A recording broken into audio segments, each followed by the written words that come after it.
Chapter 7, Intelligence Community. Dustin J. Carmack.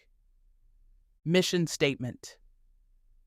To arm a future incoming conservative president with the knowledge and tools necessary to fortify the United States intelligence community, to defend against all foreign enemies, and ensure the security and prosperity of our sovereign nation, devoid of all political motivations, and to maintain constitutional civil liberties. Overview. The United States intelligence community, IC, is a vast, intricate bureaucracy spread throughout 18 independent and cabinet sub-agencies. According to the Office of the Director of National Intelligence, ODNI, the IC's mission is to collect, analyze, and deliver foreign intelligence and counterintelligence information to America's leaders so they can make sound decisions to protect our country. An incoming conservative president needs to use these intelligence authorities aggressively to anticipate and thwart our adversaries, including Russia, Iran, North Korea, and especially China, while maintaining counterterrorism tools that have demonstrated their effectiveness. This means empowering the right personnel to manage, build, and effectively execute actions dispersed throughout the IC to deliver intelligence in an ever-challenging world. It also means removing redundancies, mission creep, and IC infighting that could prevent these collection tools from providing objective, apolitical, and empirically backed intelligence to the IC's premier customer, the President of the United States. Today, as Abraham Lincoln famously said, "The occasion is piled high with difficulty, and we must rise with the occasion. We must think anew and act anew." The intelligence community maintains an incredible capacity to achieve its mission, but both the IC and the somewhat antiquated infrastructure that supports it often place too high a priority on yesterday's threats and methodologies instead of trying to identify possible future threats or the methodologies that might be needed to combat them. The IC also often spends too much time overcorrecting for past mistakes. The unintended consequences include hesitancy, groupthink, and an overly cautious approach that allows personal incentives to drive preset courses. The IC must be perceived as a depoliticized protector of America's civil rights and security. The American people are understandably frustrated by the fact that those who abuse power are rarely held to account for their actions.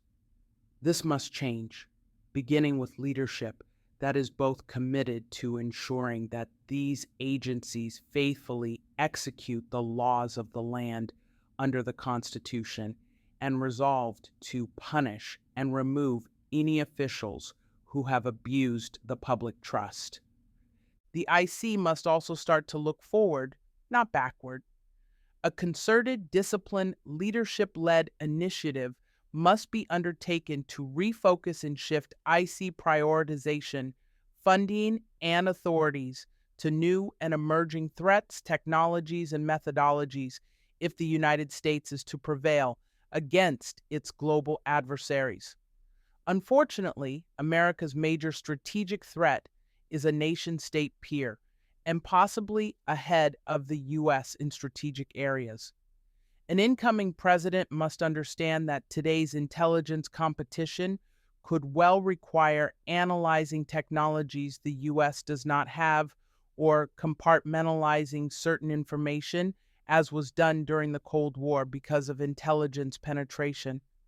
A future president's ability to drive the resources needed to defeat another nation-state giant should therefore be the focus of near-term IC reforms. Office of the Director of National Intelligence, ODNI. The ODNI was established in the aftermath of the attacks on 9/11 and intelligence failures leading up to the 2003 U.S. war in Iraq.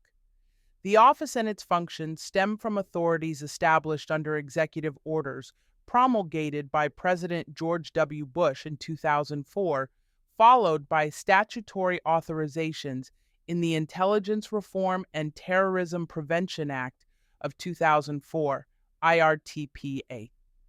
Proponents of an ODNI hope to establish reforms similar to the Goldwater-Nichols Department of Defense (DoD) reforms of the 1980s, which identified recurring problems within DoD's command and control architecture and led to unified combatant commands with the chairman of the Joint Chiefs of Staff as the senior ranking member of the armed forces and principal military advisor to the president. The ODNI was envisioned as a small but powerful IC coordinating agency led by a Director of National Intelligence, DNI. As the President's principal intelligence advisor, the DNI would lead and provide oversight of the President's intelligence authorities while wielding a cudgel, budget and appointment authorities to break institutional silos that had caused past intelligence integration failures.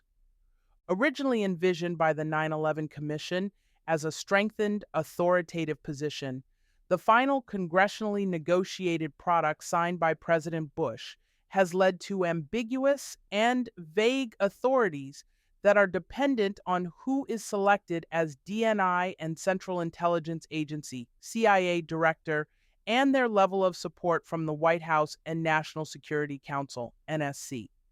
9/11 Commission Executive Director Philip Zelikow warned in a 2004 hearing that creating a new agency lacking any existing institutional base would require authorities at least as strong as those we have proposed, or else it would create a bureaucratic fifth wheel that would make the present situation even worse. The ODNI has become that bureaucratic fifth wheel about which Zelikow warned. For example, under the Bush administration's initial legislative proposal, the CIA director would have been under the authority, direction, and control of the DNI, and no longer the head of an autonomous agency. Additional mechanisms envision full budget authority for the DNI, including within DoD's intelligence components, as opposed to coordinating authority. Through arduous sausage making and relatively quick negotiations, lawmakers produced statutorily vague authorities that traded away the DNI's ability to direct budgetary authority across the entire IC, including DoD, and left the CIA a subordinate but independent agency with duties to report to the DNI without explicit directing authority. These statutory developments were what led President Bush's first choice to serve as DNI, Robert Gates, to turn down the position. In discussions with the White House over the post, Gates noted that the legislation weakened the leadership of the community, and that instead of a stronger person, you ended up with a weaker person because the DNI had no troops and no additional powers really on the budget, hiring, and firing. Gates noted that success would require the president to make explicit publicly that the DNI is head of the intelligence community, not some budgeter or coordinator, and that the position's only prayer of success is for the president to say plainly how he sees the job. Without his explicit mandate, the endeavor is doomed to fail. One of the two DNIs confirmed by the Senate during the Trump administration, John Ratcliffe, acknowledged that Gates's theoretical concerns became the practical reality that he inherited. Prior DNIs were the head of the IC only on paper and were routinely accustomed to yielding IC actions and decisions to the preferences of the CIA and other agencies. My ability to begin reversing that capitulation was accomplished solely because President Trump made it repeatedly clear to the entire national security apparatus that he expected all intelligence matters to go through the DNI. To help further the legislative intent behind IRTPA, DNI Ratcliffe advised during the transition of incoming Biden DNI Avril Haines that the DNI should be the only cabinet-level intelligence official.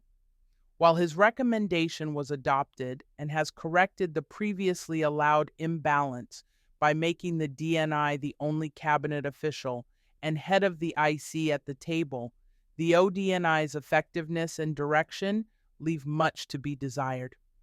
A conservative president must decide how to empower an individual to oversee and manage the intelligence community effectively. To be successful, the DNI and ODNI must be able to lead the IC and implement the president's intelligence priorities. This includes being able to exercise both budget and personnel authority and being able to rely on timely, useful feedback from subordinate components of the IC, many of which are located within other cabinet agencies. The ODNI needs to direct, not replicate in-house, the other IC agencies' analytic, operational, and management functions. Considerations like mismanagement of human resources, joint duty assignments, and accelerated growth in senior personnel can cause a president to dictate to his incoming DNI a desire to slash redundant positions and expenditures, while simultaneously giving the DNI the authority to drive necessary changes throughout the IC to deal with the nation's most compelling threats, including those emanating from China. As John Ratcliffe has noted, these are essential to the DNI having the abilities and authorities to effectively direct, coordinate, and tackle the immense national security challenges ahead for the intelligence community as intended under IRTPA. Otherwise, other cabinet and subordinate IC agencies will continue to regard the ODNI as an annoyance and not as a positive contributor to the National Intelligence Program NIP budget. They will continue to work around or circumvent ODNI leadership decisions with appropriators and the Office of Management and Budget, OMB, or seek to wait out an administration or DNI to prevent a policy or intelligence priority from reaching fruition. Intelligence and interagency coordination has improved significantly since 9/11. Nevertheless, interagency rivalries and festering issues continue to cause duplication of effort on intelligence analysis and technology purchases, as well as overclassification and ever-increasing compartmentalization. Additional issues include the abuse of mandated onboarding approval and reciprocity timelines by some agencies, recruitment and retention failures, and a lack of will to remove underperforming or timely adjudicate the misconduct of senior managers and other employees. Finally, future IC leadership must address the widely promoted woke culture that has spread throughout the federal government, with identity politics and social justice advocacy replacing such traditional American values as patriotism, colorblindness, and even workplace competence. Executive Order 112.33. IRTPA was passed in the aftermath of the 9/11 attacks against the homeland. It was intended to improve the sharing of information among the elements of the IC, recognizing that the nature of the threats we now face blurs the lines between foreign and domestic intelligence in detecting and countering national security threats against the homeland.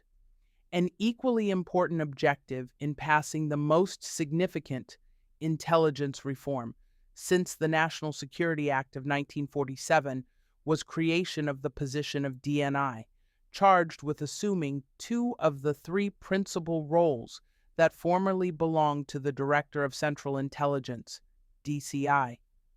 serving as principal intelligence advisor to the president and leading the IC as an enterprise. Nearly 2 decades later, the DNI's record of effectiveness in improving the sharing of information and operating the IC as an enterprise is mixed. Implementation of the DNI's roles as leader of the IC and principal intelligence advisor to the president has been challenging. However, despite flaws in the legislation and intelligence agencies' bureaucratic jockeying that undermine the DNI, it is impossible to know what would emerge if Congress were to revisit the act. Seeking a legislative solution therefore might carry with it more risks than benefits. Instead, an incoming conservative president's immediate focus should be on modifying Executive Order 12333, the president's direction for implementing IRTPA. Executive Order 12333 was last amended on July 30, 2008 by President George W. Bush. The revisions were aligned with IRTPA, with significant emphasis on having the IC address the threats to the homeland from international terrorism and the proliferation of weapons of mass destruction. There is scant mention of cyber threats and the evolving national security challenges posed by China, Russia, and other U.S. adversaries. By extension, the revised order fell short of stipulating how the DNI would execute his authority to organize the IC in a manner that improves the delivery of timely intelligence to a wide array of customers. Executive Order 12333 should be amended to take account of the changing landscape of threats and improve the functional aspects of America's intelligence enterprise. To that end, a revised order should address the threats to the United States and its allies in cyberspace. These threats range from cyber warfare to information operations. The amended order should clearly delineate the roles and responsibilities of the various U.S. government cyber missions, including the recently created National Cyber Director's Office and power centers at the NSC, while protecting the privacy and civil liberties of U.S. citizens. Under the DNI's direction, the cyber mission should explicitly identify how information in the cyber domain will be shared promptly with the warfighters, from law enforcement agencies to the broader IC and state, local, and tribal elements. The order should consider stipulating what to do with DoD cyber agencies, most notably the NSA, in terms of strategic, for example, the President and the DNI versus tactical support, for example, support for the warfighter, in conjunction with ongoing congressionally mandated reviews of the future dual-hatted relationship, enhance the DNI's role in overseeing execution of the National Intelligence Program budget under the President's authority. This should be done in a manner that is consistent with Congress's intent as embodied in IRTPA. Under the executive order as written today, the DNI shall oversee and direct the implementation of the National Intelligence Program.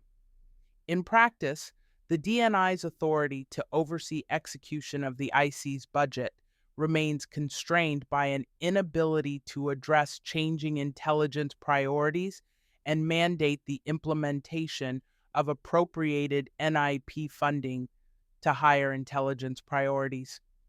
The DNI should have the President's direction to address emerging but catastrophic threats, such as those posed by bioweapons, clarifying how much budget authority the DNI has in conjunction within the limits of congressional appropriations, with OMB and IC member cabinet officials to move around money and personnel is crucial, but positions will not always be fungible. It will probably be necessary to hold IC leadership accountable at intransigent agencies and to restructure areas through executive orders in close conjunction with OMB as needed. Clarify the DNI's role as leader of the IC as an enterprise in building the IC's capabilities around its open source collection and analytic missions. The exponential growth in open source information, often called OSINT, is not disputed. In the IC, the use of publicly available information, notwithstanding the authorities within IRTPA for the DNI to manage OSINT, remains disaggregated. The explosion of private sector intelligence products and expertise should signal to IC leadership that duplicative efforts are unnecessary and that limited resources should be focused on problematic collection tasks. The IC should avoid duplication of what is already being done well in the private sector and focus instead on complex questions that cannot be answered by conventional and frequently increasing numbers of commercial tools and capabilities. If necessary, for lack of results from the National Open Source Committee, the DNI should appoint the Principal Deputy Director of National Intelligence, PDDNI, as chairman to prioritize and promote accountability for the IC's 18 agencies toward this effort. Prioritize security clearance reform. Security clearance reform has made significant progress. Under Trusted Workforce 2.0, a government-wide background investigation reform that was implemented beginning in 2018 with the goal of creating one system with reciprocity across organizations. This included allowing movement from periodic reinvestigations toward a continuous vetting CV program with automated records checks, adjudication of flags, the mitigation of personnel security situations before they become a larger problem, or the suspension or revocation of clearances. However, human resources onboarding operations in major agencies such as the CIA, FBI, and NSA remain to be resolved. As executive agent for security clearances, the DNI must require results from agencies that resist implementation, enforce the 48-hour reciprocity guidance, and target human resources operations that fail to attract and expediently onboard qualified personnel. Additional carrots and sticks from executive order reform language, including moving the Security Services Directorate from NCSC to ODNI with elevated status, may be necessary. It is unacceptable for agencies to hinder opportunities for cross-agency assignments, use public-private partnerships inefficiently because of constraints on the transferability of security clearances, and lose future talent because of extraordinary delays in back-end operations. Proper vetting to speed the onboarding of personnel with much-needed expertise is vital to the IC's future. Ensure the DNI's authority. The DNI's authority should be similar to an orchestra conductor's. An incoming conservative president will appoint whomever he chooses as DNI, but there should be agreement between the incoming DNI and president with advice and counsel from the Presidential Personnel Office on selecting positions overseen by the DNI throughout subordinate agencies, as well as concurrence by relevant cabinet officials and the CIA. This exists by executive order, but many presidents, PPOs, and cabinet agency heads do not follow executive order guidance and necessary norms.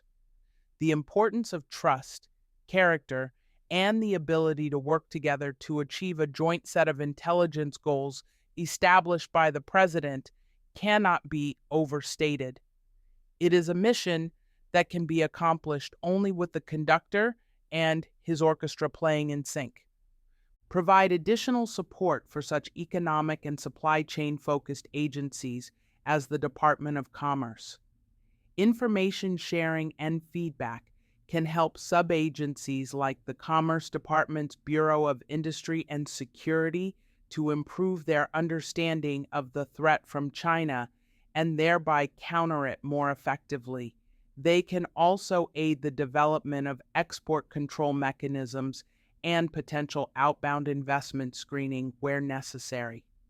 Brief, specific governance language should be considered that would apply counterterrorist authority models to the broader functions of the U.S. government, insofar as they are needed to counter 21st century nation-state threats. The success of any D&I rests with support from the President. Any revised Executive Order 12333 must serve to express unequivocal support for the D&I in executing the mandates that an amended order would provide. Central Intelligence Agency, CIA. The CIA is a foreign intelligence collection service tasked with collecting human intelligence, HUMINT, providing all-source intelligence analysis and reporting, and conducting covert action when required to do so by the President. The CIA has its roots in the Office of Strategic Services, OSS, which the United States established during World War II as a paramilitary and intelligence collection organization.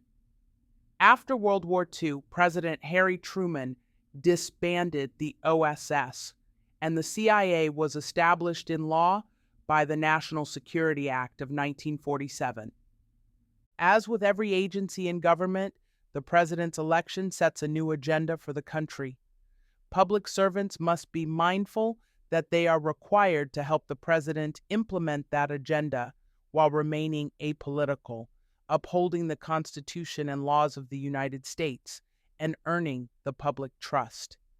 The president requires a CIA that provides unbiased and apolitical foreign intelligence information and, when necessary, can act capably and effectively on any covert action findings. Executing the mission.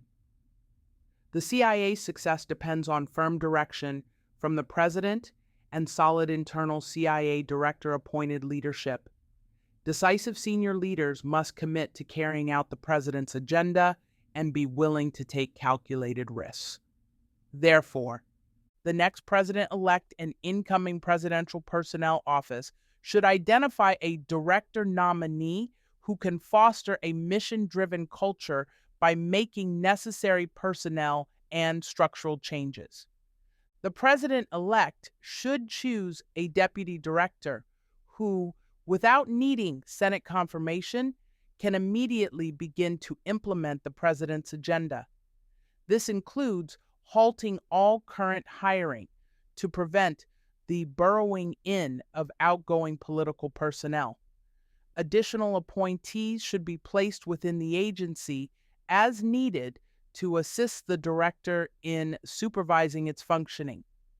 The director and deputy director should request briefings on all CIA activities and presence overseas, as well as any CIA-controlled access programs and existing covert action findings, without exception. The director and deputy director should meet with all directorates and mission centers, prioritizing those that are aligned most closely with the president's priorities and calibrating collection and operations based on the president's intelligence requirements. This includes any areas where the CIA might be conducting its own diplomacy parallel to official State Department policy. It must be clear that the CIA's liaison relationships overseas must follow and not contradict those set at the policy level by the President through the State Department. The other principal offices responsible for executing the CIA's mission include the Directorate of Operations, Directorate of Analysis, Directorate of Science and Technology, Directorate of Support, and Directorate of Digital Innovation. If senior leadership finds any program or operation to be inconsistent with the President's agenda, the director should immediately halt that program or operation. Reining in bureaucracy. The CIA's bureaucracy continues to grow. Because mid-level managers lack accountability, there are areas in which personnel are not responsive to any authority, including the President. The President should instruct the director to hire or promote new individuals to lead the various directorates and mission centers. This new crop of mid-level leaders should carry out clear directives from senior CIA leadership, which means more accountability and new ways of thinking to benefit the mission. In addition, the president should task the director with significantly broadening recruitment, expediting onboarding practices, and shifting resources away from headquarters, including terminal generalist GS-15s, when OPM buyouts, forced rotations, or up-and-out personnel policies are set for particular positions. The CIA must find creative ways to align mission requirements with hiring needs, recruit diverse sets of individuals with unique backgrounds, and become more open to hiring private sector experts directly into senior positions. In addition, the director should break the cabal of bureaucrats in D.C. by permanently moving various directorates, such as support in science and technology, out of Virginia, and possibly open campuses outside of D.C. where analysts and other experts could contribute virtually, redirecting resources. Certain CIA employees and offices have focused on promoting divisive ideological or cultural agendas and fostering a damaging culture of risk aversion and complacency. As soon as possible, the director should divert resources from any activities that promote unnecessary and distracting social engineering. The director should implement changes in promotion criteria that reward individuals for creative thinking and quality of recruitments and products rather than numeric metrics or the achievement of benchmarks that are not essential to the mission. Not all careers in espionage are created equal, and the director should incentivize and reward applicants who are willing to accept high risks over those who are climbing the ranks simply by doing business as usual. The director should refocus the CIA to an OSS-like culture and mandate that all CIA employees acquire, as a condition of securing senior GS-14 plus rank, additional or enhanced language skills, technical or cyber expertise, or field training, or serve in overseas assignments. Covert action. Covert action can be a valuable tool in helping further the president's foreign policy agenda if implemented in concert with other forms of government power. As codified in the U.S. Code, the term covert action means an activity or activities of the United States government to influence political, economic, or military conditions abroad, where it is intended that the role of the United States government will not be apparent or acknowledged publicly. The president initiates a covert action with a written finding that explains why such an action is necessary to support identifiable foreign policy objectives of the United States and is important to the national security of the United States. The statute assumes the president will use the CIA as the principal action element to achieve the objectives of covert action findings.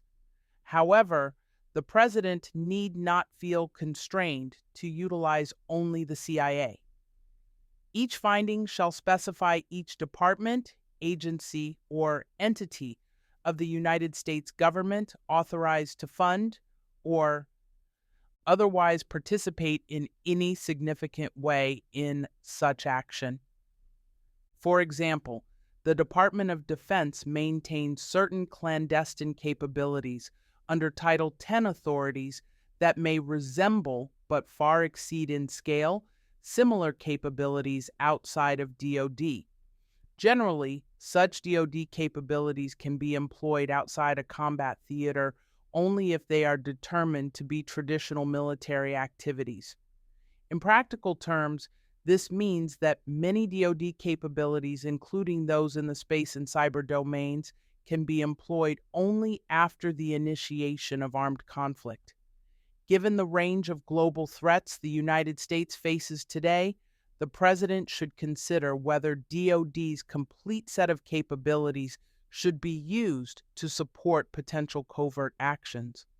The problem, unfortunately, is that certain elements in the State Department, IC, and DoD trade on risk aversion or political bureaucracy to delay execution of the president's foreign policy goals. A future conservative president should therefore identify individuals on the transition team who are familiar with the implementation of covert action with a view to placing them in key NSC, CIA, ODNI, and DoD positions. These knowledgeable teams can assist in any review of current covert actions and potentially planning for new actions. Immediately after the inauguration, the President should task the NSC's Senior Director for Intelligence Programs with conducting a 60-day review of any current covert action findings, including their effectiveness, evaluating new covert actions that might be needed to implement the President's foreign policy goals, and reporting back to the President. Such an assessment should be conducted independently of the agencies responsible for the actions under review.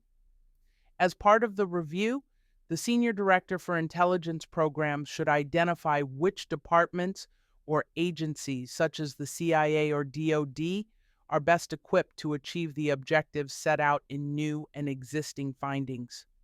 After the 60-day review, the President should demand creative thinking and a clear strategy as to how covert action fits within the President's broader foreign policy strategy to include possibly modifying or rescinding any current findings, drafting new findings, and streamlining or eliminating needless bureaucracy, particularly at state, to facilitate more expeditious decisions on tactical covert action. Careful thought should be given to the metrics by which the effectiveness of covert action programs will be measured to ensure the appropriate use of government resources and to guard against the possibility of covert actions being used with little scrutiny in ways that are inconsistent with overt foreign policy goals. ODNI and CIA organizational recommendations. The ODNI and CIA operate under authority provided by the Central Intelligence Agency Act of 1949, which means they have greater latitude than the rest of the federal government with respect to the hiring and firing of personnel. Both organizations and other areas of the IC have struggled from a human resources and talent management standpoint to recruit, onboard, and maintain personnel in a timely fashion to fill the IC's ever-changing needs. At a time when the intelligence community needs significantly more personnel with the proper technical, language-capable, and diverse backgrounds, including applicants from elements of the business community, the incoming directors of both agencies need to make this effort a top priority. Past DNI's chiefs of staff and additional front office staff historically have come from outside the IC, commonly under a misconstrued staff reserve structure that is intended to avoid a Schedule C designation within the IC. The director should handpick qualified, properly cleared personnel for front office and managerial leadership positions, such as the DNI's chief of staff and heads of legislative affairs and strategic communications, to oversee those divisions with career IC staff reporting to them. The incoming DNI and CIA director should also consider changes in the Senior National Intelligence Service, SNIS, Senior Intelligence Services, SIS. Senior officers should be required to sign mobility agreements that allow ODNI and CIA leadership to move them within the IC every 2 years if necessary. Many qualified and distinguished senior officers serve throughout the IC, but some long-serving generalist officers no longer perform at a high capacity, are management-driven, do not serve the IC's changing needs, and limit junior officers' prospects for growth and advancement. An incoming administration should consider studying and implementing additional requirements as a condition for promotion to GS 15 SNIS SIS and explore concepts such as up and out, beginning at the GS 14-15 levels and above for some fields. The IC should evaluate areas of bloat and underperforming cadre and work with OPM on authority for voluntary separation buyouts, allowing ODNI and CIA leadership to shrink size and reduce duplication of effort while promoting healthy turnover within their senior ranks would encourage new ideas and perspectives from mid-career officers and, potentially, from employees hired from outside their agencies.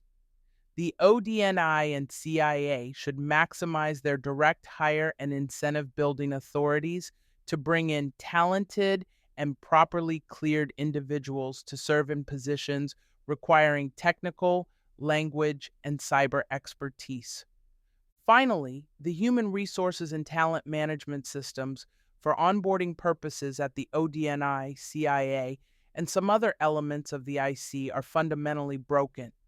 For example, according to current CIA Director William Burns, it recently took more than 600 days, on average, for a CIA applicant to receive his or her necessary security clearance.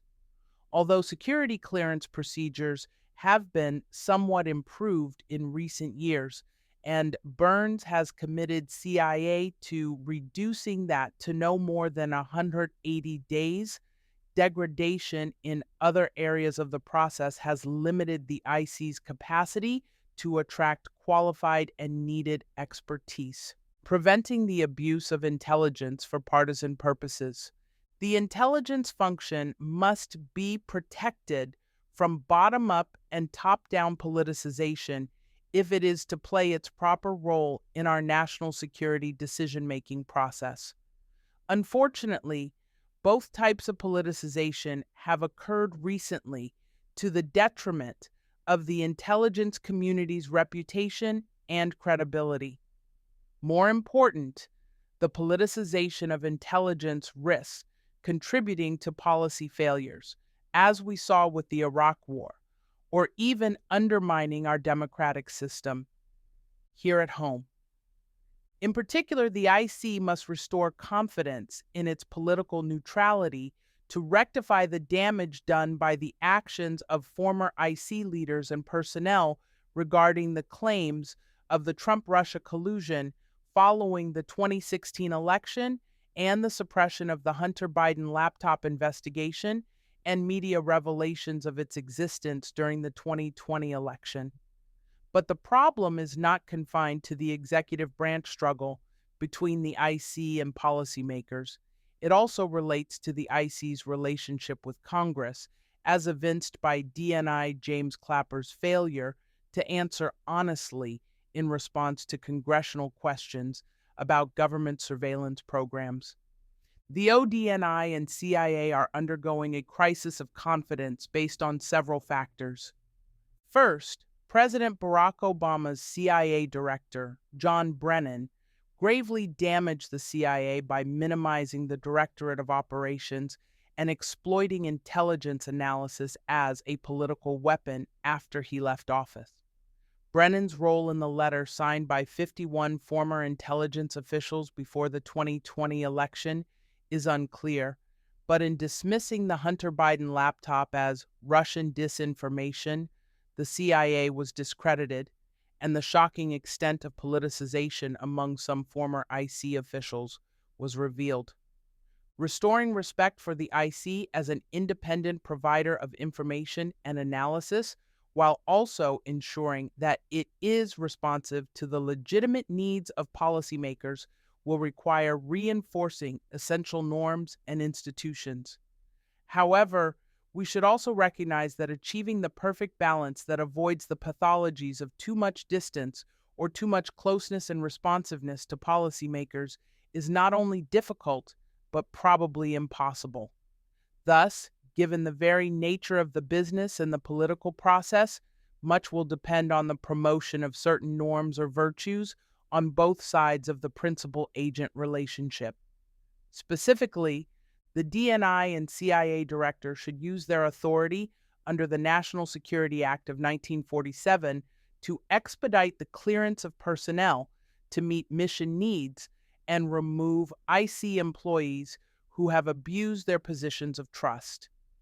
An area of particular concern is that personnel under investigation for improprieties have been allowed to retire before internal investigations have been completed.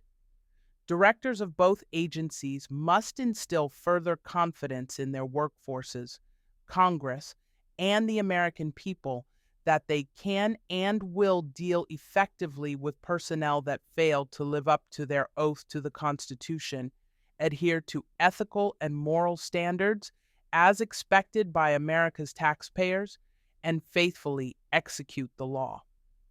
The President should direct the DNI and the Attorney General, by direction of the respective Inspectors General and IC Analytic Ombudsman, to conduct a further audit of all IC equities of past politicization and abuses of intelligence information. For example, a recent IC Ombudsman analysis during the 2020 election cycle noted, if our political leaders in the White House and Congress believe we are withholding intelligence because of organizational turf wars or political considerations, the legitimacy of the intelligence community's work is lost.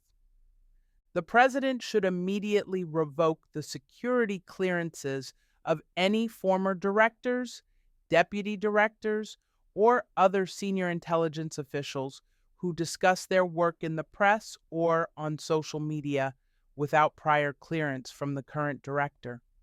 IC agencies, including the CIA, should minimize their public presence and vigorously investigate any and all leaks of information, classified or otherwise. The ODNI and CIA should fire or refer for prosecution any employee who is suspected of leaking information, and penalties should include the removal of pension benefits for those who are found guilty. Additional tools are needed to prevent leaked intelligence from being used as a weapon in policy debates by IC leaders or decision makers in the executive branch or Congress. In addition, the Department of Justice should use all of the tools at its disposal to investigate leaks, and should rescind damaging guidance by Attorney General Merrick Garland that limits investigators' ability to identify records of unauthorized disclosures of classified information to the media.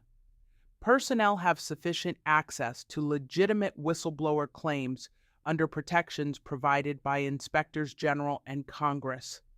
The Director and IC must prioritize hiring additional counterintelligence and security personnel to assist in this effort.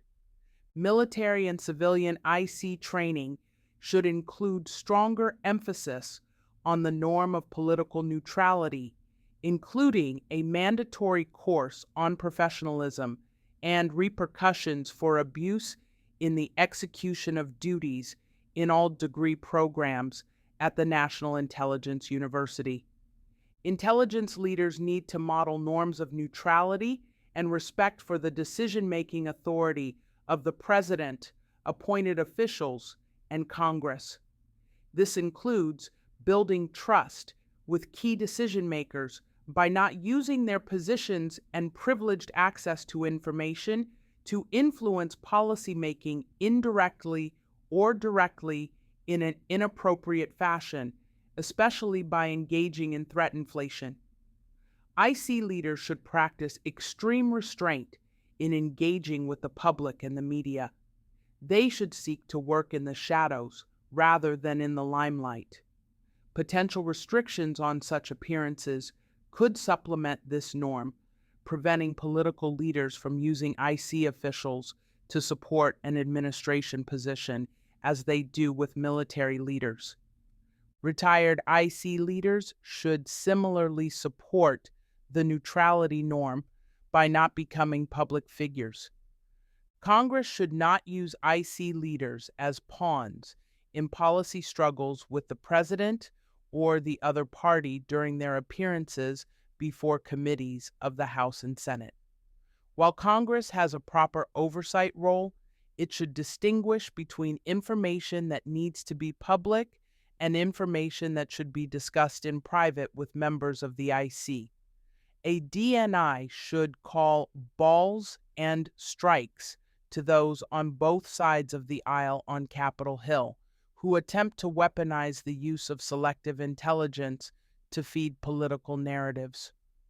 Political leaders should avoid manipulation by appointment, a practice by which intelligence leaders are selected for their policy views or political loyalties instead of their skilled expertise. Presidents should also avoid public rebukes and pressure from the intelligence profession, which can include intimidation and bullying, to shape IC analysis. This will be easier if IC leaders live by the norms of neutrality and thus are not seen as political actors, for whom political responses are deemed necessary. Intelligence leaders and professionals should never cook the books. For presidents, or change or shape their analysis to preserve access or status. Foreign Intelligence Surveillance Act, FISA. A future president should understand the importance of FISA 26, while also seeking reforms and accountability for any abuses of its authorities. When discussing FISA and what changes may need to be made, it is important to note and recognize that there are stark differences among the individual FISA authorities. Section 702 of FISA, for example, allows the IC to target foreign terrorists, spies, cyber hackers, and other bad actors, but only if they are non-U.S. persons when their communications pass through the United States. While this authority may lapse if Congress does not resolve the issue by the end of 2023, Section 702 should be understood as an essential tool in the fight against terrorism, malicious cyber actors, and Chinese espionage. These are two major national security priorities for an incoming president, and it is imperative that the need to use properly maintained and accountable authorities to counter these challenges be recognized. Section 702 is a vital program that often provides the lion's share of intelligence used in the President's Daily Brief, PDB. An independent review by the Privacy and Civil Liberties Oversight Board, PCLOB, found that it was not abused. Nevertheless, Congress should review the PCLOB's upcoming 2023 report to help it determine whether any reforms or codification of recent administrative changes in FISA processes are needed. Other authorities in Title I and Title III, often referred to as traditional FISA, have elicited valid concerns about the politicization of intelligence collection authority in recent years. When seeking surveillance of Trump campaign advisor Carter Page, for example, the FBI and the Department of Justice concealed vital information from a specialized court and submitted applications that were riddled with errors. An incoming conservative president should consider reforms designed to prevent future partisan abuses of national security authority. A package of strong provisions to protect against such partisanship might include stiffer penalties and mandatory investigations when intelligence leaks are aimed at domestic political targets, tighter controls on otherwise lawful intercepts that also collect the communications of domestic political figures, an express prohibition on politically motivated use of intelligence, authorities, and reforms to improve the accountability of the Justice Department and the Foreign Intelligence Surveillance Court. To keep intelligence credentials from being used for partisan purposes, former high-ranking intelligence officials who retain a clearance should remain subject to the Hatch Act after they leave government to deter them from tying their political stands or activism to their continuing privilege of access to classified government information. The IC should be prohibited from monitoring so-called domestic disinformation. Such activity can easily slip into suppression of an opposition party's speech, is corrosive of First Amendment protections, and raises questions about impartiality when the IC chooses not to act. China-focused changes, reforms, and resources. The term whole of government is all too frequently overused, but in responding to the generational threat posed by the Chinese Communist Party, that is exactly the approach that our national security apparatus should adopt. CIA Director William Burns has formally established a China Mission Center focused on these efforts, but it can be successful only if it is given the necessary personnel, cross-community collaboration, and resources. That is uncertain at this point, and just how seriously the organization is taking the staffing of the center is unclear. A critical strategic question for an incoming administration and IC leaders will be: how, when, and with whom do we share our classified intelligence? Understanding when to pass things to liaisons and for what purpose will be vital to outmaneuvering China in the intelligence sphere. Questions for a president will include: what is our overarching conception of the adversarial relationship and competition?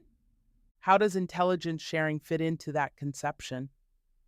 Some members of Congress have said that intelligence relationships such as the Five Eyes should be expanded to include other allies in the Asia-Pacific in, for example, a Nine Eyes framework.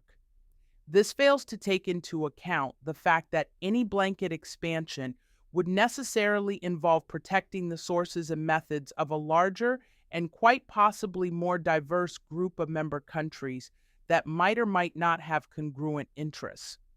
That being said, however, a future conservative president should consider what resources and information sharing relationships could be included in an ad hoc or quasi-formal intelligence expansion, for example with the Quad, among nations trying to counter the threat from China.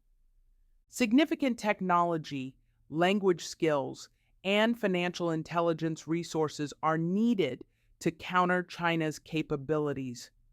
The IC was caught flat-footed by the recent discovery of China's successful test of a nuclear-capable hypersonic missile. No longer can America's information and technological dominance be assumed.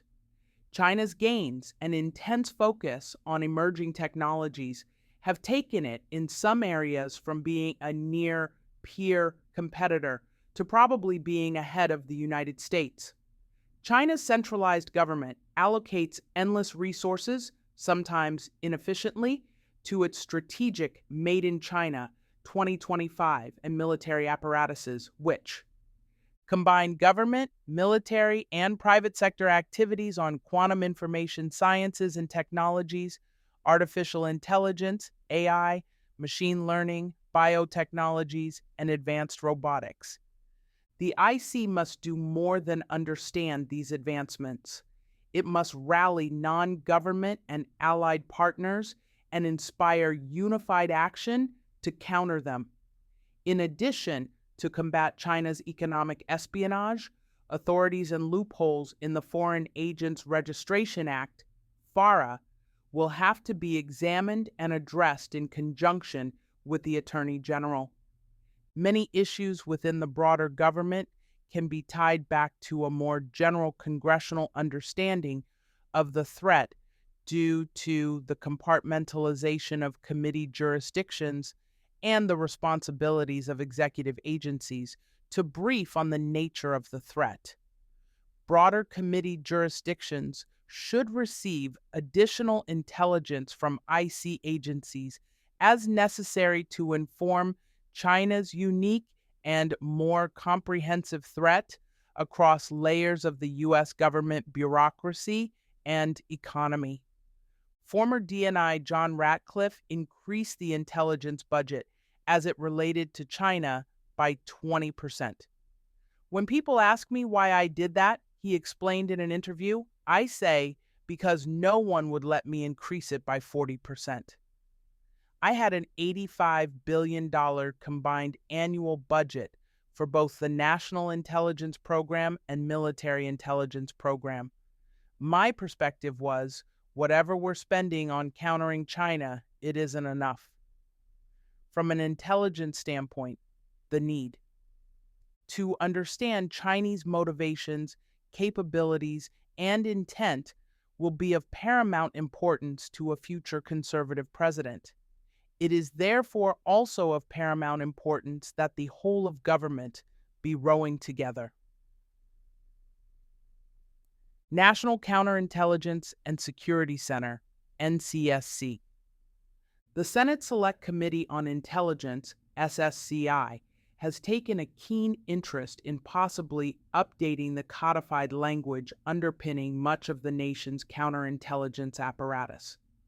Spy versus spy threats continue to exist, but the rise of China and, to an extent, Russia's machinations move beyond the governmental sphere to technological, economic, supply chain, cyber, academic, state, and local espionage threats at a level our country has never seen. The asymmetric threat includes cyber, non-traditional collection, and issues involving legitimate businesses serving as collection platforms. Barring statutory changes that could occur before 2025, a future conservative president should further empower and resource the IC by executive order or through suggested changes in the Counterintelligence Enhancement Act, CEA, of 2002. NCSC was given some authority for outreach efforts on behalf of the IC for counterintelligence education, insider threats, and broader U.S. government best practices, but there remain significant deltas between Title 50 and non-Title 50 entities' protections. Primary operational elements should remain at the FBI and CIA, with the Bureau and NCSC collaborating on non-governmental outreach. While there is no need to create a separate agency, a future president and DNI should amplify NCSC's authorities and roles with respect to counterintelligence strategy, policy, outreach, and governance, including supporting necessary joint duty assignments, JDA, for FBI and CIA personnel.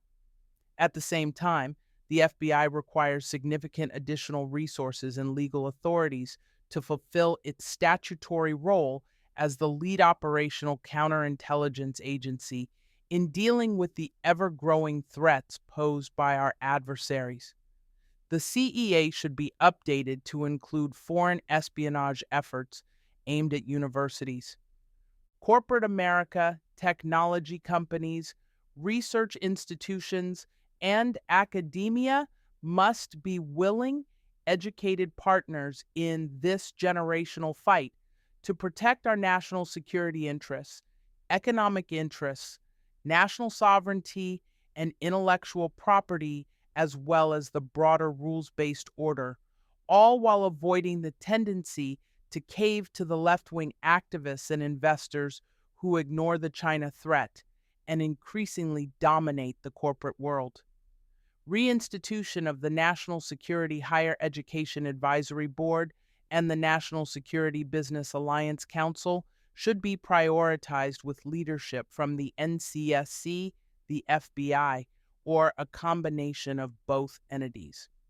When the CCP steals at least $400 billion, $600 billion in intellectual property each year, it is time to devote some strategic thinking to exactly how and to what degree counterintelligence efforts can help to protect America's commercial endeavors. If Chinese strategic technology gains are happening almost entirely in transnational commercial space, for example, and the private sector is also gathering and analyzing some critical intelligence, these essential data points should assist in national level counterintelligence efforts. The NCSC was created in the aftermath of 9/11 as the Terrorist Threat Integra Tie-in Center, TTIC, which later became the National Counterterrorism Center, NCTC, pursuant to President George W. Bush's Executive Order 13354. The NCTC was an organization of approximately 3 dozen detainees from across the U.S. government with a mandate to integrate counterterrorism intelligence and missions, including terrorist screening.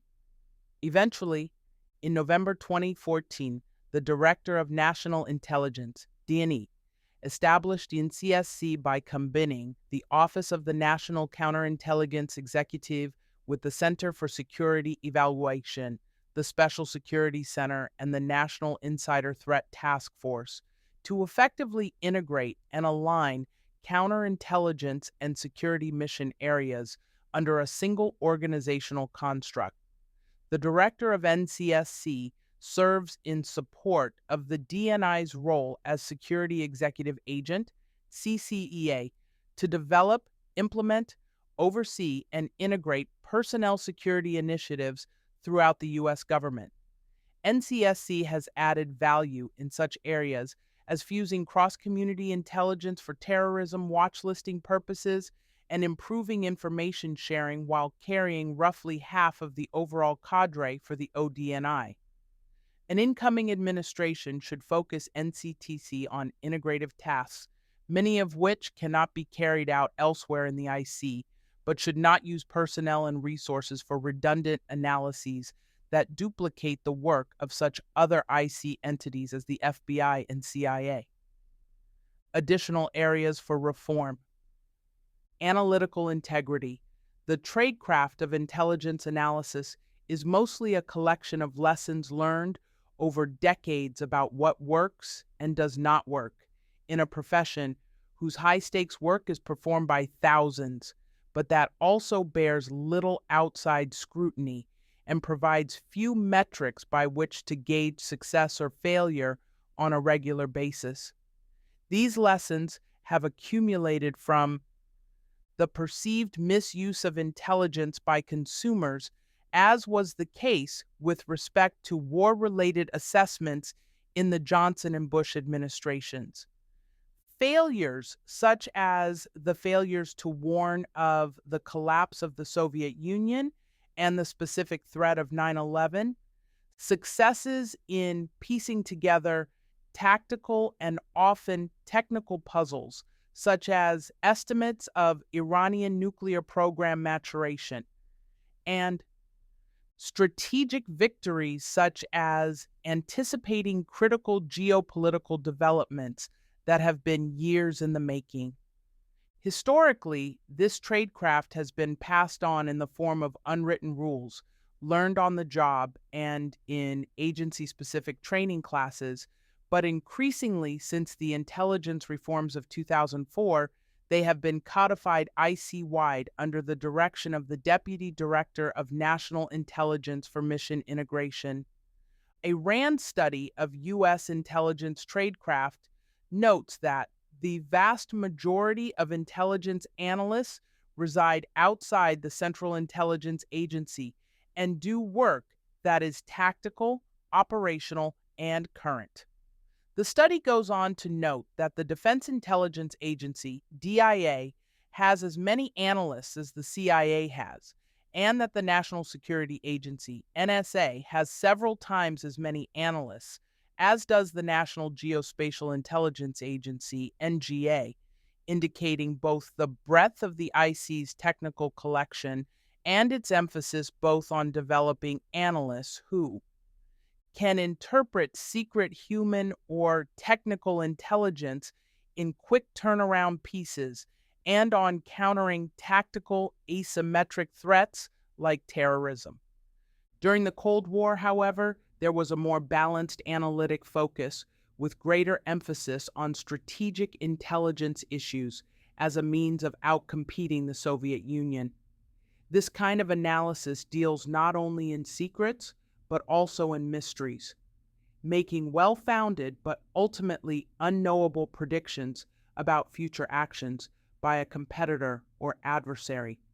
The tradecraft necessary to succeed in strategic analysis requires substantive regional and topical expertise developed over the years to supplement experience in the daily collection and understanding of secrets. Institutionally, it also requires that agencies' analytic processes be open to discussion, debate, and dissent, because analysts must work together to describe a probable range of future outcomes and warn about unproven current threats, rather than using the collection to solve a single puzzle with a definitive answer.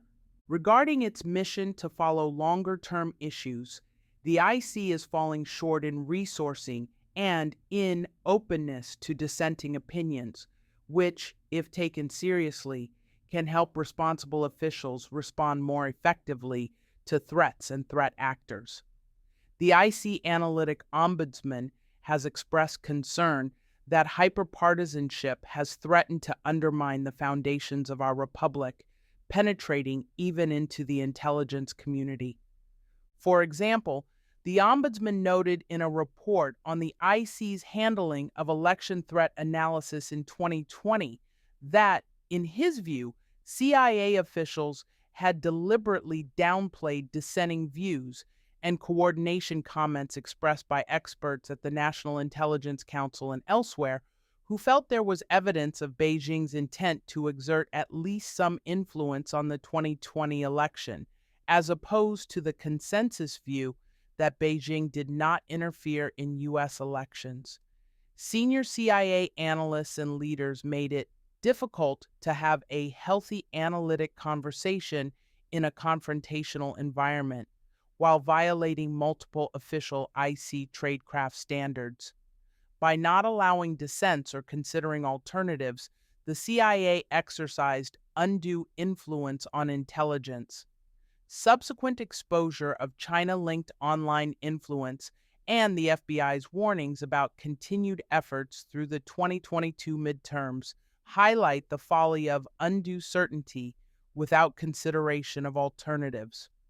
On election influence and other controversial issues, such as the origin of COVID-19, analysts at the most powerful intelligence agencies have increasingly tended to use the leeway they have been given to insert their political views into their work in order to influence, if possibly even control, the analytic process. They do this in ways that attempt to squash dissent and impair the creation of a culture in which entrenched views are challenged and unpopular. Analytical lines can survive or not according to their merits. To help the United States and its leaders to outcompete China across multifaceted societal, economic, military, and technological threats, the IC's capability to conduct strategic intelligence analysis that is relevant to policymakers in both parties must be rebuilt and strengthened. Because Beijing may be a peer or even exceed U.S. capabilities in some areas, the post 9/11 analytic focus on quick turnaround secrets is not good enough. Strategic planning, informed by intelligence, must take place for the United States to stay ahead of whatever new threats China may pose.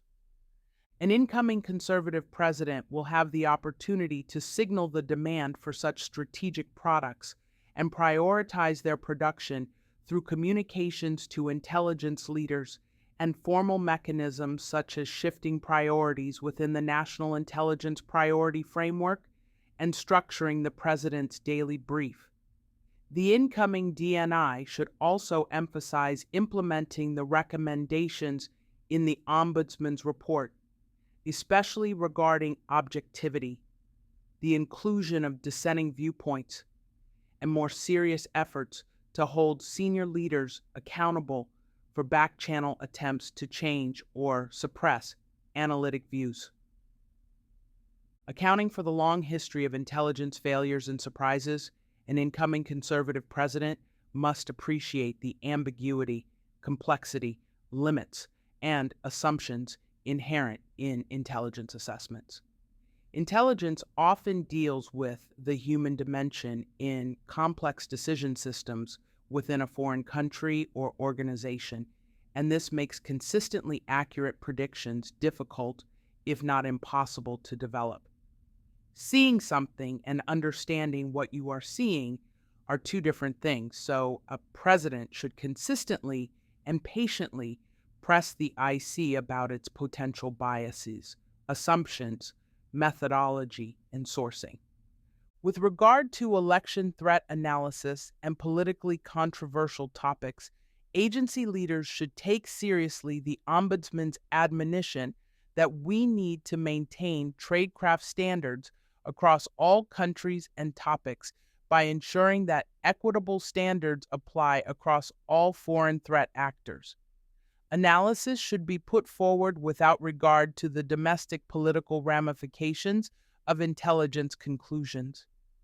Obligation to share, and real-time auditing capability. The federal government has made admirable progress in recent years by being more forward-leaning in sharing cyber threat intelligence with private sector partners and the public, emphasizing that the protective nature of such information is of value only if put into the right hands at the right time. Since critical infrastructure and services are overwhelmingly owned, managed, and defended by the private sector in the United States, there has been an increasing emphasis on declassifying intelligence and sharing actionable information with private sector partners, often through industry-specific information sharing and analysis centers, ISACs, regional meetings of government and private sector experts called InfraGard, run by the FBI, direct public notification from the Department of Homeland Security, the FBI, and increasingly the NSA, and more discreet one-on-one engagements led by the collecting agencies. These programs properly recognize the private sector's role in providing cybersecurity for Americans. In practice, however, the intelligence shared by the U.S. government through these venues is too often already known or no longer relevant by the time it makes its way through the downgrade process for sharing.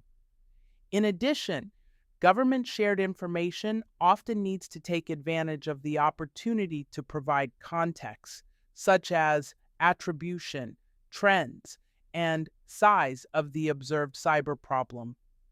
As warranted, additional context should be provided to the private sector as a matter of routine. To continue improving the U.S. government's ability to defend the country's most vital networks, the IC must adopt an obligation to share policy process, including the capacity for right to release intelligence products, whereby newly discovered technical indicators, targeting, and other intelligence relevant to cyber defense are automatically provided either to the public or to targeted entities within 48 hours of their collection, which is how counterterrorism intel Ligence has been managed for years when it comes to a duty to warn. Under this policy, agency heads should still have the flexibility to withhold intelligence for operational or counterintelligence reasons, but would need to report regularly to Congress on the number of and justification for exceptions. This policy would make sharing intelligence and defending networks the default, as it already is in the rest of the cybersecurity community outside the IC, to improve the quantity, relevance, and timeliness of defensive information while ensuring accountability for top leaders when they must withhold this information. One of the most significant challenges within the IC is presented by the need to share information promptly among the 18 elements of the intelligence enterprise, The only long term solution to the understandable tension between the need to share information and the need to protect intelligence sources and methods is a robust, real time auditing capability that electronically flags unauthorized access. Under an identity management system with real time audit, even the most sensitive information acquired by America's intelligence agencies can be shared, and the access to and use of that information are appropriately monitored, establishing a real time auditing capability is essential to decreasing the risk for the heads of intelligence agencies in meeting their statutory requirements to ensure that they protect sources and methods associated with the classified information their agencies collect. Overclassification. There is broad consensus across the U.S. government and among stakeholders that the system for classifying, declassifying, and otherwise marking and handling sensitive information is at a crossroads. Exorbitant amounts of classified data are created daily, and agency personnel often mistakenly choose classification as the default selection to ensure national security. At the same time, the effectiveness of downgraded and carefully declassified information to support foreign policy efforts has been borne out in, for example, alerting the broader world of Russia's buildup and likely plans for its invasion of Ukraine. Two executive orders principally govern how the U.S. government handles classified and sensitive information. Executive Order 13526, Classified National Security Information, issued in 2009, prescribes the classification levels and procedures for declassification. Executive Order 13556, Controlled Unclassified Information, issued in 2010, aimed to establish a uniform program for managing all unclassified information that requires safeguarding or dissemination controls. The current system for declassifying classified national security information, CNSI, is extraordinarily analog, requiring experts' review of individual records. Declassification policies are based on human review of paper and need to contemplate and handle the proliferation and volume of digital records created by agencies. The U.S. government will soon reach the point at which manual review is impossible. The declassification of CNSI should support key U.S. national security objectives, reflect mission priorities, and not serve solely as a necessary procedural function. Reform should include tighter definitions and greater specificity for categories of information requiring protection. More stringent policies to effect significant reductions in the number of original classification authorities, OCAs. Stricter accountability measures at the OCA level and more detailed security classification guides. Enhanced metrics for accuracy of classification. A general simplification of the overall system for the benefit of users. On the back end, an ODNI-run declassification process that is faster, nimbler, default to automated, and larger scale should be a priority. Additionally, investments in IT are required to deal with the growing volumes of CNSI collected and produced in the digital age, along with many years' worth of existing analog and digital holdings that could provide valuable historical insights. An incoming administration needs to explore options to prioritize funding for innovation in declassification management. For example, by establishing a budget line item specifically for the modernization of declassification or designating funding for program classification management as a special interest item. The administration will also need to transition to using technology, including tools and services for managing big data, which provide a robust electronic record repository, making information within and across agencies easier to organize and locate, and facilitating more rapid review and release capabilities for records of emerging interest. Artificial intelligence machine learning, which, when incorporated into existing business practices, enables machine interpretation of unstructured text and data, applies decision support technology to enable more consistent classification decisions, and expedites reviews between agencies, and expansion of commercial cloud services, which facilitate the rapid testing and deployment of new tools and technologies. However, technology is not a panacea. Human expertise in information holdings and routine validation of the technology will always be necessary. With or without machine assistance, agencies will require more people and more varied skill sets to improve their ability to meet the electronic records era's classification and declassification demands and serve an incoming administration's goals. Broader U.S. government and IC intelligence needs. Increasingly, conflicts among U.S. adversaries such as China, Russia, Iran, and North Korea are conducted in the realms of technology and finance. This challenge requires new tools, authorities, and technological expertise across the U.S. government, particularly at the Commerce Department's Bureau of Industry and Security, BIS, and the Committee on Foreign Investment in the United States, CFIS, which is housed at the Treasury Department. An incoming conservative president should task his DNI and Secretary of Commerce with increasing coordination, the resources needed for BIS and SCIF capacity, and proper and necessary intelligence sharing to counter the activities of multifaceted adversaries such as China. This would include additional work with private sector expertise, granting clearances to niche sector experts and United States citizen commercial and financial partners as needed.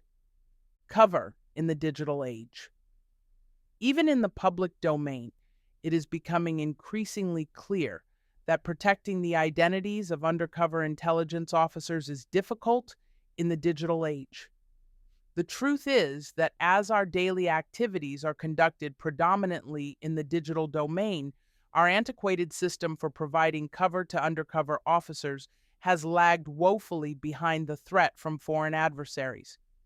The DIA, CIA, and FBI are increasingly aware of this threat and are devoting resources to the problem. Their back office infrastructure, however, is such that they are still using methods for providing cover from decades past that put valuable intelligence officers at unnecessary risk. How intelligence officers and their families are taught to use smartphones and social media, travel, conduct banking, and take and share pictures, even how and when they are paid, can make it difficult to protect identities. Legends, fake backstories, and identities are often weak, incomplete, and unable to stand up to a basic Google search. Officers operating under non-official cover are offered even less protection and training to help them succeed. In addition, ubiquitous technical surveillance, UTS, techniques being refined by technologies emanating from the regimes in China and Russia will continue to be highly challenging for intelligence officers. An incoming administration will need to double down on resourcing and training so that members of the IC will have the expertise they need to operate clandestinely and successfully against hard targets. Privacy Shield. For many years, the European Union, EU, has tried to force U.S. companies operating in Europe to follow its data privacy regulations. Misleading claims in the 2013 Snowden leaks destroyed the initial safe harbor framework that allowed American companies to transfer data across the Atlantic. Its successor, the Privacy Shield framework, was struck down by European courts on the grounds that it provides insufficient protections for EU citizens against hypothetical U.S. government surveillance. Those same European courts exempted the intelligence services of EU member states from the standards applied to the U.S., suggesting that trade protectionism may be the real motive behind data privacy. Regulations. In 2022, the Biden administration negotiated a new agreement, the Transatlantic Data Privacy Framework 6, intended to withstand European legal challenges. Given the fate of its predecessors, it is not certain that it will survive. Executive Order 14186, Enhancing Safeguards for United States Signals Intelligence Activities, implements this new framework by attempting to align signals intelligence collection practices with European privacy regulations. At most, the executive order's changes will be helpful support for the framework in future European litigation. At worst, they could throw sand in the gears of important intelligence programs. An incoming conservative president should reset Europe's expectations. Brussels has always arbitraged the difference between being a military ally against, for example, Russia, and conducting a full-blown trade conflict with the United States. Restrictions on data exports have been part of the trade conflict, but now they could seriously harm our military and intelligence capabilities. Moreover, restrictions on U.S. intelligence collection hurt the Europeans themselves, especially as the United States shares unprecedented amounts of intelligence on Russia's invasion of Ukraine with Europeans. Europe is telling the United States to meet intelligence oversight standards that no European country meets. At the same time, exports of data to China are unexamined and, so far, free from legal challenges. That violates World Trade Organization agreements as an arbitrary and discriminatory data protection standard. It is a betrayal by a nominally allied jurisdiction. European court rulings that struck down prior data privacy frameworks were grounded not in constitutional law, but in a treaty among European nations. If the EU accepted an international agreement that data may flow to the United States under a more reasonable standard than the one adopted by the court, that interpretation would be binding at least as a gloss on the earlier treaty. The United States has never seriously pushed back against the EU. Now is the time. An incoming president should ask for an immediate study of the implementation of Executive Order 186 and suspend any provisions that unduly burden intelligence collection.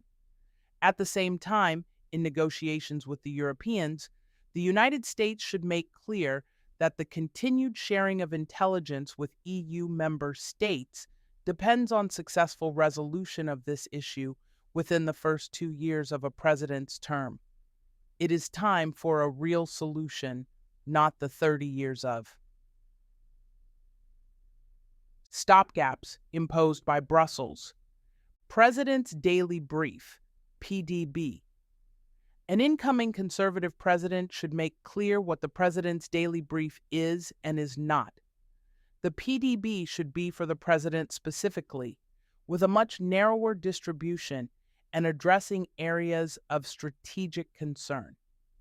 During the transition, the future National Security Advisor, along with the DNI, should conduct a review of current PDB recipients and determine which should remain recipients when the president's term begins.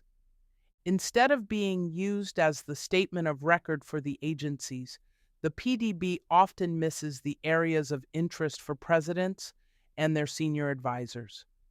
The president should want the PDB to focus on providing the information needed for the often imperfect and complex decisions that a president needs to make, which should always be based on the best intelligence that can be gathered. Where consensus and agreement are possible, an IC coordinated product is excellent, but insights provided by properly channeled dissent can lead a president to ask relevant questions of his DNI and IC. A future DNI determines the PDB briefer based on recommendations made by the Deputy Director of National Intelligence for Mission Integration, MI. Historically, briefers have come from the CIA, but a future president and DNI should consider a primary briefer or a rotation of briefers from other IC elements. Additionally, the entirety of the PDB staff and production should be located at ODNI. National Intelligence Council, NIC. The National Intelligence Council is the IC's premier analytic organization and includes more than a dozen national intelligence officers, NIOs, each of whom leads the IC's analysis within a regional, China, Russia, Iran, etc., or functional, cyber, counterproliferation, economics, etc., mission area. This includes authoring national intelligence estimates on major strategic issues with the entire IC, overseeing and deconflicting the annual analytic plans of each agency, and weighing in on day-to-day major analytical issues, sometimes individually, for example, by writing the NIC's strategic memos or providing detailed expert briefings to the president before major decisions. Historically part of the CIA, the NIC was reorganized into the ODNI, as was the PDB. It retains the CIA's objective analytic culture and is staffed primarily with CIA officers. However, as many as 25% of its NIOs over the decades have come from academia or the private sector, bringing in much-needed outside expertise to collate and understand intelligence with perspective and skills that are not necessarily nurtured within the IC. In recent years, there has been a greater emphasis on encouraging officers from other agencies, particularly the DIA, NSA, and FBI, to serve as NIOs or as their deputies. To encourage greater analytic independence and debate, the incoming administration should require that non-CIA officers comprise at least 50% of the NIC's membership, and that the first among equals NIC chairman is an outsider from one of the three major IC agencies with reporting responsibility to the PDDNI. Opening these senior analytic roles to the best analysts regardless of agency would also encourage the continued maturation of analytic cadres and tradecraft at those agencies and give them an equal voice in interagency analytical disputes, which in turn would give the president access to the best thinking and a variety of sources and perspectives from across the entire IC rather than from the CIA alone. IC Chief Information Officer. The Intelligence Community Chief Information Officer, ICCIO, directs and oversees all aspects of the classified IT budget for all of the IC's 18 elements. As the DNI's principal advisor for technology, the ICCIO must be well-versed in technology, acquisitions, operations, and intra-agency cooperation to advance our technical prowess and simultaneously direct a bureaucracy that, left unchecked, will serve each element's own preferences. To ensure that procured and implemented technology and policy reflect the administration's agenda, the ICIO must have the support of the DNI and possess the ability to command cooperation between and promote interoperability across IC members. Because of the unique responsibilities entrusted to this position, incumbency has seesawed between political appointees and career civilians. Due to its congressionally capped salary, the position is often filled by an SES-level member administratively detailed to support the DNI.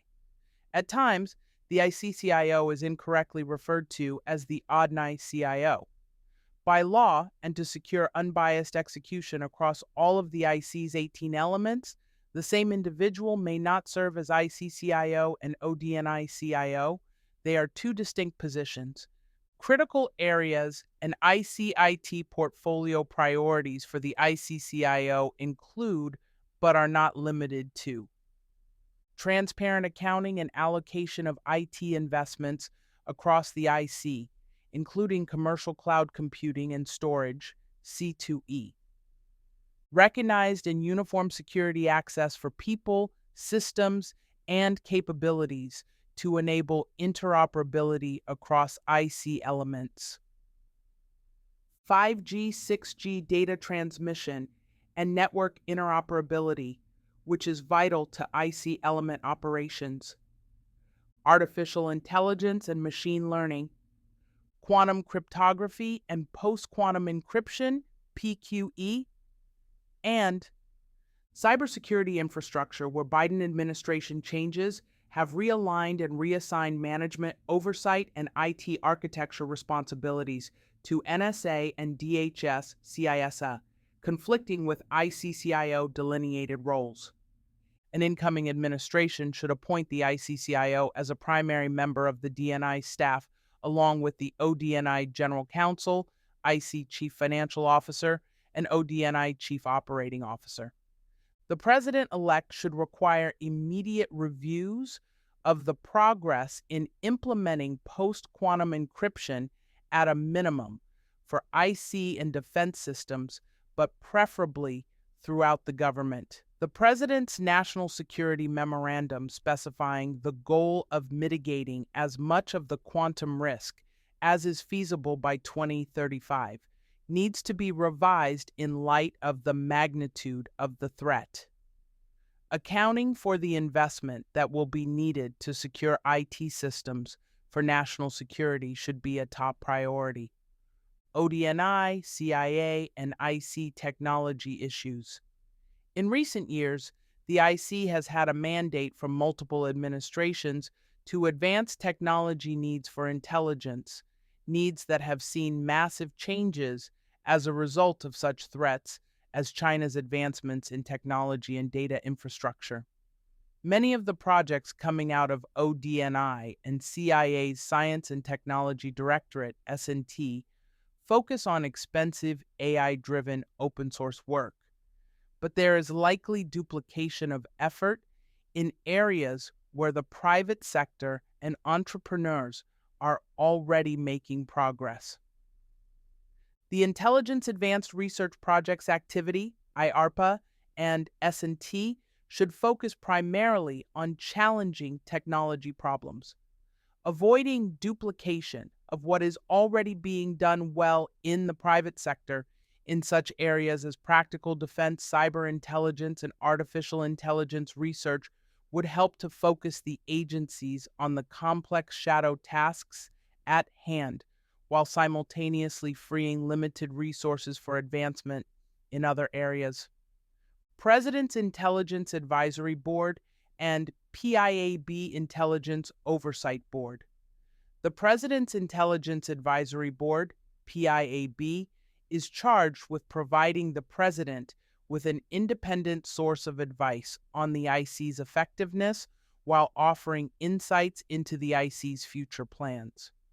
The board is meant to have access to all information needed to perform its functions and to have direct access to the President. The Intelligence Oversight Board is a standing committee within the PIAB. These entities should be tasked with giving independent, informed advice and opinion concerning major matters of national security focused on long-term, enduring issues central to advancing and protecting American interests. This should include taking a broader, deeper look at critical trends, developments, and their implications for U.S. national and economic security, relying on unclassified and open-source information. The importance of space. With China developing increasingly capable space and counterspace technologies, and Russia taking more aggressive action in space, space has emerged as the latest warfighting domain.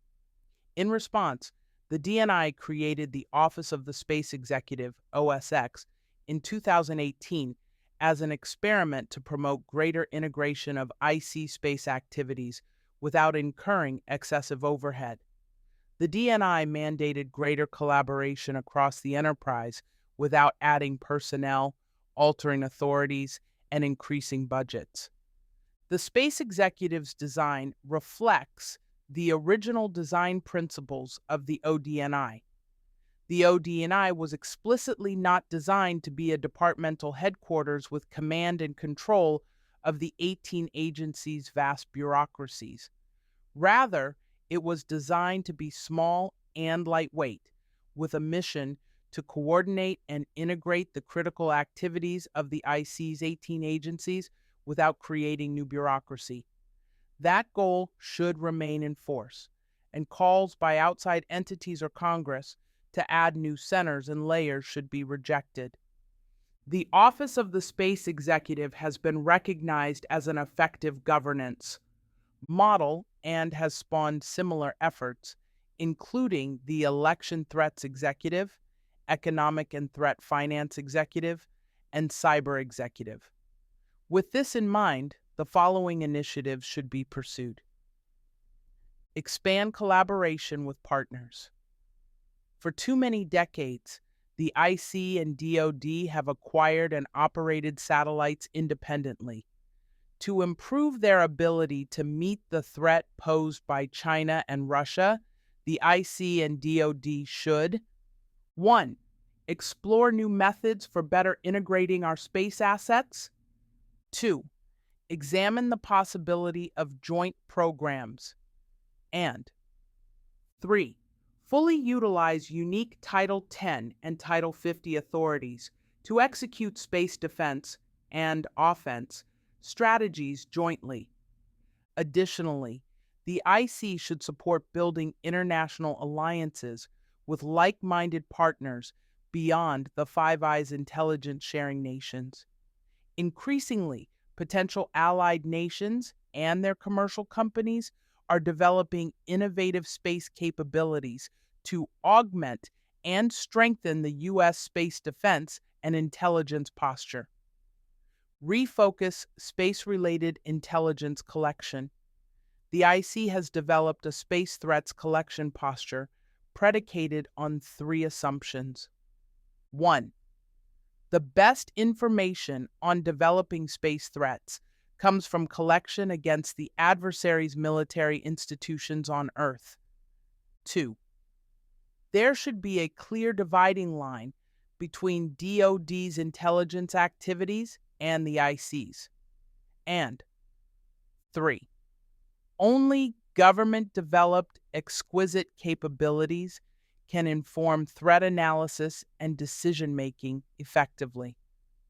Developments by our adversaries and the emergence of a vibrant commercial space marketplace over the past decade have rendered all 3 assumptions false and even dangerous. The IC must therefore refocus and invest in methods that will enable it to characterize accurately the threats that already exist in space, not just on the ground. Break down barriers to information sharing and collaboration with the DoD, and embrace commercially derived capabilities that can be adapted to a national security mission, all while emphasizing the need to protect critical supply chains and the cybersecurity needs that result from an increasingly government commercial low Earth orbit. Our nation's economic and national security depends on being able to advance America's leadership position in space, which is eroding in the face of increasing threats from adversaries and our own inaction. An unfinished experiment. The intelligence community, including specifically the role of the DNI and ODNI, is an unfinished experiment. The envisioned design principle was a conservative one, a small network-centric model for enterprise coordination as opposed to a large monolithic bureaucracy like DHS. The ODNI, however, has reverted in some ways to a bureaucratic and hierarchical model characterized by limited effectiveness. Historically, the CIA has undercut the DNI and maintains primacy in the IC hierarchy, especially regarding the White House. An incoming conservative president can right the ship and return the IC governance model to first principles by using a limited but empowered leadership and coordination design to serve the nation's intelligence and national security needs while reclaiming the public trust with fiscal responsibility, political neutrality, personnel accountability, technological prowess, and necessary human capital needed to counter the immense nation state and asymmetrical threats facing our country.